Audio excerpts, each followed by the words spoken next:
ప్రభునామానికి మహిమ కలుగును గాక. అందరికీ వందనాలు. ఈరోజు దేవుని యొక్క వాక్యాన్ని మనం చదువుకుందాం.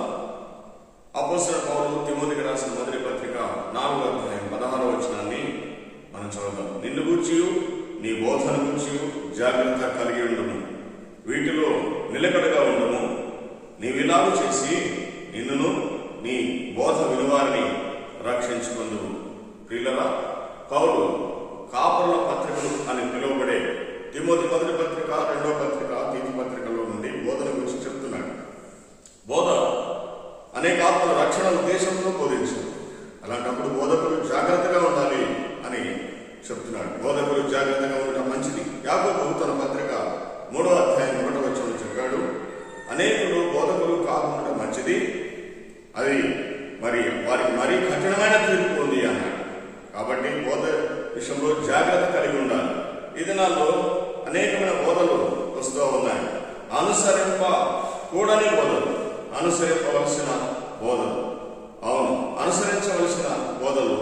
అపోస్తలుల బోధ ఉంది, అది అనుసరింపవలసినటువంటి బోధ. అవునండి. అలాగే అప్పగింపబడిన బోధ యూదా తన పత్రికలో రాశాడు. అవును. ఆరోగ్యకరమైన బోధ తీతు పత్రికలో పౌలు రాశాడు. అలాగే అనుగుణమైన బోధ తిమోతి పత్రికలో రాయబడింది. అవును. అధికారమిచ్చు బోధ, అర్హతమిచ్చు బోధ, అనుసరింపదగిన బోధ, నేర్చుకున్న బోధ అని. కాబట్టి అనుసరింపవలసిన బోధలు, ఆత్మీయత లేని బోధలున్నాయి.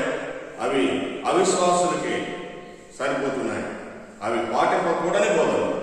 ఆత్మీయత లేని పరిశైల బోధ, పునరుద్ధానం లేదని చెప్పాడు సదుపేల బోధ, దైవ క్రమమును తప్పించి భ్రష్టత్వానికి మంచి దయ్యముల బోధ, ధనాపేక్షను కలిగించే బిలామ బోధ, అపవిత్రత ప్రోత్సహించే నికోలాయితుల బోధ, నీతి విరోధుల తప్పు బోధలు ఉన్నాయి. అవును, పడిపోయినట్లు చేసేటువంటి బోధలు, భిన్నమైన బోధలు, ఇవి కలతలు కలిగిస్తాయి. కలిపి చెరిపే బోధలు, కలవరపరిచే బోధలు ఎన్నో ఉన్నాయి. కనుక ఈ దినాల్లో బోధకులు సరైన బోధను నేర్చుకుని సరైన బోధన చేసి దీవెన పొందాలి. లేక కలిపి చెరిపే బోధలు, కలవరపరిచే బోధలు, కల్పితమైన బోధలు చేసి శాపగ్రస్తులు కావద్దని ప్రభు నామమున తెలియపరుస్తున్నాం.